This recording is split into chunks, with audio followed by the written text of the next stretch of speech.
मेरे प्यारे कृष्ण भक्तों, हमारे सनातन धर्म में श्रीमद् भगवद गीता और हमारे वेद सनातन धर्म की उच्चतम ज्ञान है। यह स्वयं ईश्वर की वाणी है।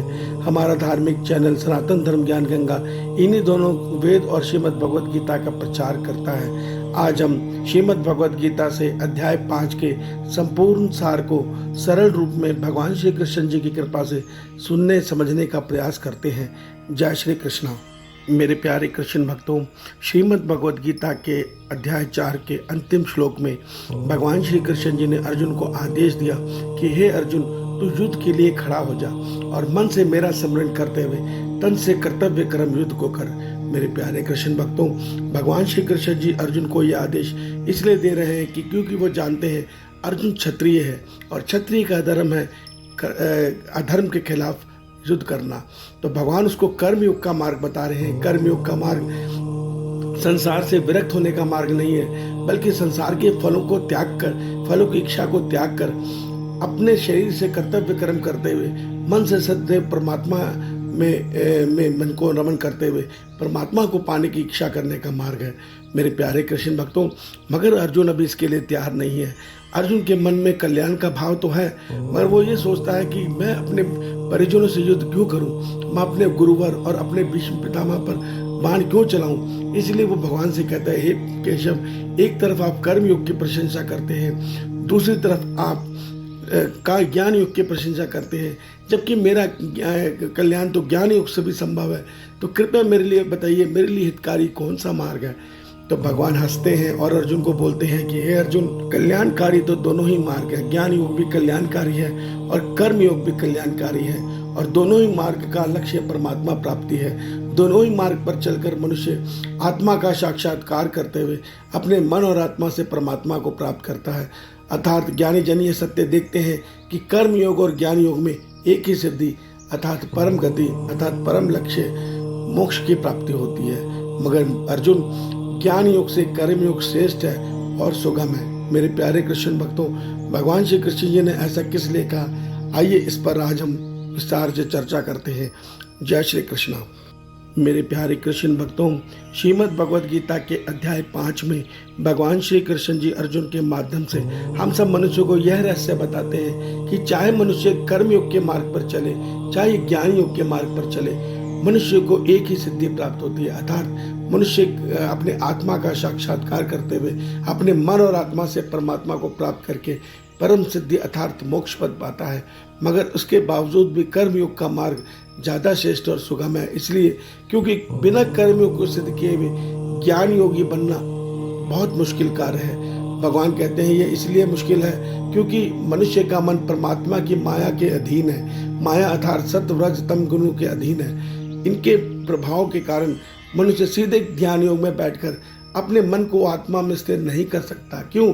ईश्वर का विधान है कि जब तक मन में माया का प्रभाव है, वो मन कभी भी आत्मा का साक्षात्कार नहीं कर सकता। तो मन को जब आत्मा का साक्षात्कार करवाना है तो मनुष्य को तीनों गुणों की माया से मुक्त होना ही पड़ेगा।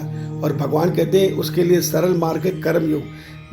ज्ञान योग में कोई सीधा बैठकर एकांत में इतना एकाग्र नहीं हो सकता, इतना विरक्त नहीं हो सकता इस चंचल मन से कि वो मन को सारे संसार से हटाकर अपने आत्मा में कार्य कर ले। ये अति दुष्कर, अति कठिन काम है। भगवान कहते हैं ये उसी प्रकार है जिस प्रकार आप मुट्ठी में हवा को बांधने का प्रयास करो, ये उसी प्रकार मुश्किल काम है। मगर कर्मयोग मार्ग इस काम को आसान कर देता है। भगवान कहते हैं क्यों, आइए इसे समझते हैं। जय श्री भगवान कहते हैं कि कोई सीधा कर्मयोगी नहीं बन सकता। तो मनुष्य को चाहिए कि वो अपने जीवन में जो कर्म करता है वो अपने किए कर्म का कर्म फल अपने मन के संकल्प से अपने ईश्वर को अर्पण करता चले। इससे क्या होगा, मनुष्य जब अपने किए कर्म के हर कर्म के फल को अपने मन के संकल्प से अपने ईश्वर को अर्पण करेगा तो उसका अंतःकरण निर्मल और शुद्ध होने लग जाएगा, अर्थात तीनों गुणों से मुक्त होने लग जाएगा। और जैसे जैसे मन तीनों गुणों से मुक्त होगा, मन में 5 विकार घटने लग जाएंगे, मन में विवेक ज्ञान उदय होने लग जाएगा, मन का अंतःकरण निर्मल होने लग जाएगा, शुद्ध होने लग जाएगा और निस्वार्थ भावना पनपने लग जाएगी अर्थात बढ़ने लग जाएगी। इस प्रकार जब मन पूरी तरह मनुष्य का शुद्ध हो जाता है तो उस मनुष्य को ये सारा संसार विवेक ज्ञान जागृत होने की वजह से एक परमात्मा का अंश आत्मा में नजर आता है। वो हर मनुष्य में परमात्मा का अंश, हर प्राणी में परमात्मा का अंश आत्मा को देखता है और वो उन प्राणियों की सेवा ही परमात्मा की सेवा मानते हुए तन से सदैव संसार सेवा में जीवन जीता है और मन को सदैव अपने ईश्वर में स्थिर रखता है। क्यों? क्योंकि उसका मन ईश्वर प्रेम में स्थिर होता जा रहा है। मेरे प्यारे कृष्ण भक्तों, यही कर्मयोग का मार्ग है। भगवान कहते हैं इस मार्ग पर चलते हुए मनुष्य जल्दी राग द्वेष से मुक्त होकर आसानी से परम सिद्धि अर्थात आत्मा का साक्षात्कार पा लेता है। मेरे प्यारे कृष्ण भक्तों, भगवान कहते हैं कर्मयोग की साधना के लिए मनुष्य के मन का राग द्वेष से मुक्त होना अति आवश्यक है। राग अर्थात मोह, द्वेष अर्थात नफरत। जब तक मनुष्य में राग और द्वेष है तब तक मनुष्य ना ज्ञान योगी बन सकता है, ना मनुष्य कर्मयोगी बन सकता है। तो उससे मुक्त होने का उपाय यही है कि आप अपने हर कर्म को मन के संकल्प से अपने ईश्वर को उसका फल अर्पण करो। कैसे? हे प्रकृति माँ, ये काम मेरे परमात्मा ने किया है, इसका फल जो भी अच्छा या बुरा है वो मैं अपने ईश्वर को अर्पण करता हूँ। मुझे तो मेरे ईश्वर का प्रेम दे दो बस। ये वो विधि है जिसके द्वारा हमारा मन अंतःकरण धीरे धीरे शुद्ध होने लग जाएगा और एक दिन हमारा मन तीनों गुणों से मुक्त होकर आसानी से आत्मा के अनुभव अर्थात आत्मा का साक्षात्कार कर लेगा। मेरे प्यारे कृष्ण भक्तों, यही अवस्था ज्ञान योगी ज्ञान योग के द्वारा प्राप्त करता है। यही अवस्था कर्मयोगी कर्मयोग के द्वारा प्राप्त करता है। मार्ग भले ही दो हैं मगर दोनों का लक्ष्य केवल एक है, परमात्मा प्राप्ति। कर्मयोग सुगम है, आसान है, ज्ञान योग कठिन है।